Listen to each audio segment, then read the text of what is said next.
Light Yagami sits alone in his room at 2 a.m., staring at a plan that's falling apart faster than he can rebuild it. Someone's onto him. Every move he makes now could be the one that ends everything. For a moment, just a moment, his hand stops moving. That pause almost cost him everything. Most people will tell you the people who make it never doubt themselves, but that's not what this is about.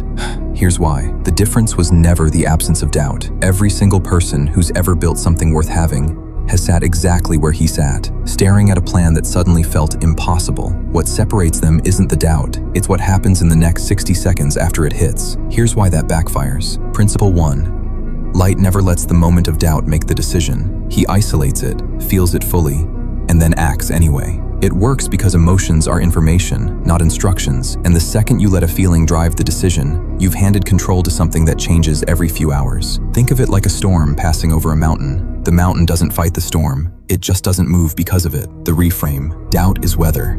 You are the terrain. Think about the last time you almost quit something right before it would have worked. Ask yourself honestly, was that decision based on the plan failing, or just on how you felt in that one exhausted hour?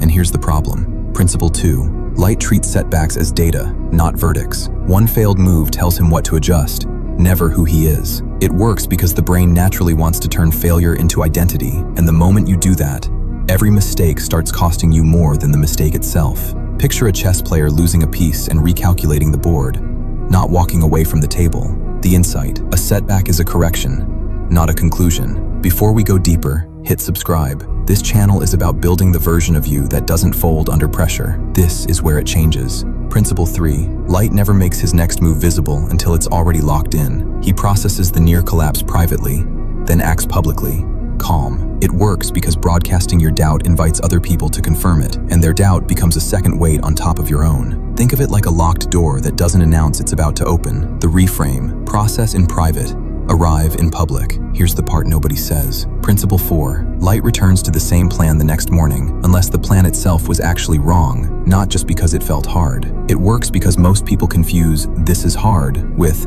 "this is wrong," and that confusion is exactly what kills good plans early. Picture a blade that gets sharper with friction, not one that shatters from it. The insight: hard isn't a signal to stop. It's usually a signal you're close. Here's the part that should sit with you. The plan that almost broke him became the exact plan that worked. The only difference between quitting and finishing was one night he didn't let the feeling win. Every person who's ever built something real has had that one night. Most people just don't survive it. Two types of people are watching this. The first type will close this video and go back to letting one bad hour decide their next year. The second type just found their line in the sand. The real question is, which one are you?